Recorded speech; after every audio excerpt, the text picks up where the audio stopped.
BJP और JDU के बीच जो तकरार चल रहा है उस पर जेडीयू के विधायक क्या सोचते हैं, क्या होने वाला है, इस पर बात करते हैं संजीव जी से। संजीव जी, क्या होने वाला है बैठक में और विधायकों का क्या होने वाला है इसकी तो जानकारी मुझे नहीं है, लेकिन जो होगा बिहार के लोगों के लिए अच्छा ही होगा और होता आया है। माननीय मुख्यमंत्री नीतीश कुमार आज तक जो भी निर्णय लिए हैं बिहार के जनता को देखते हुए उन्होंने लिया है। आखिर गठबंधन में ये गांठ कहाँ आई, कहाँ मुश्किलें आई है बीजेपी के साथ? देखिए, गांठ की बात है तो आप देखेंगे तो बहुत सारा इशू है जिसको हम लोगों ने इग्नोर भी किया, लेकिन शुरू से माननीय मुख्यमंत्री का रहा, राष्ट्रीय अध्यक्ष का, हमारे दल का रहा कि विशेष राज्य की दर्जा बिहार को मिलनी चाहिए ताकि बिहार में विकास ज़्यादा हो।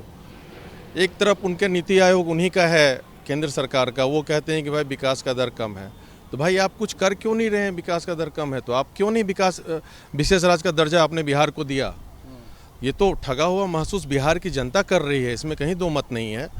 और उसके बाद पिछले चुनाव में तो साजिश हमारे दल के साथ हुआ ही था कि चिराग पासवान जी ने, लोजपा के हैं, उनको एनडीए से अगर दुख पहुंचा तो आप एनडीए के हर एक कैंडिडेट के अगेंस्ट में अपना कैंडिडेट खड़ा करते, भाजपा जदयू सबके अगेंस्ट में करते। तो टारगेट करके उन्होंने सिर्फ जदयू जहां से लड़ रही थी वहां पे अपना कैंडिडेट दिया और भाजपा के अगेंस्ट में नहीं दिया।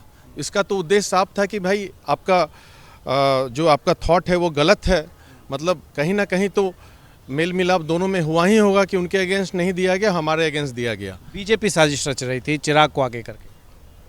अब इससे क्या प्रतीत होता है आप खुद ही समझ सकते हैं कौन साजिश रच रहा था। अब ये मैं कंफर्म नहीं कर सकता हूँ साजिश कौन रच रहा था, लेकिन साजिश तो हुआ था। लेकिन उसके बाद भी बिहार की जनता ने नीतीश कुमार जी के नेतृत्व में भरोसा किया और सरकार नीतीश कुमार जी की बनी। और हम अभी क्या अचानक हुआ, कौन सा मुद्दा ऐसा लग रहा है जिसकी वजह से आपको दिख रहा है कि अब गठबंधन नहीं चलेगा? नहीं, मुझे ऐसा नहीं दिख रहा है कि गठबंधन नहीं चलेगा, लेकिन आए दिन बीच बीच में भी बहुत हमारे सहयोगी दल के नेतागण, मंत्रीगण अनाप शनाप हमारे कार्यशैली पे हमारे सरकार के अगेंस्ट ही बोलते हैं, सरकार में भी रहते हैं, अगेंस्ट में भी बात करते हैं। तो ये इसका दुख तो ज़रूर है, पार्टी के लोगों को दुख है।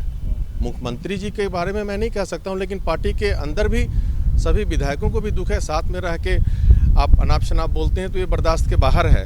अब सरकार में है तो ईमानदारी पूर्वक रहिए, रिश्ता निभाना जाए। क्या वो लोग गठबंधन धर्म का पालन नहीं कर रहे हैं?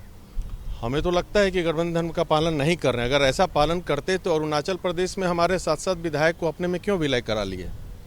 ये भी बात आप सोचिए। अगर आप पालन कर रहे हैं, एक स्टेट में आपका तालमेल है, सरकार चल रहा है, कम से कम एक बार पूछना भी चाहिए भाई आप आपने मिला लिया, आप वहाँ पर भी सहयोगी बन के सरकार चला सकते थे जैसे बिहार में चल रहा है।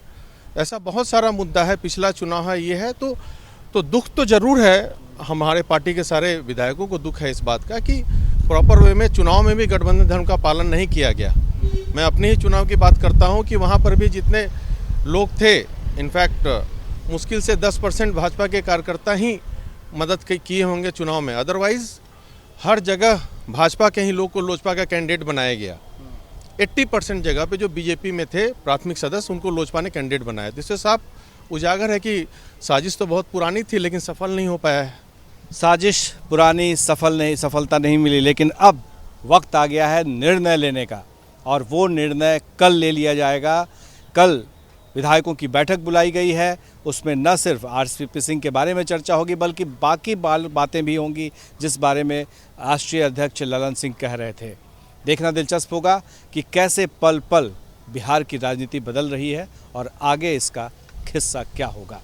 हमारे सहयोगी शैलेश के साथ प्रकाश कुमार, एबीपी न्यूज़ पटना।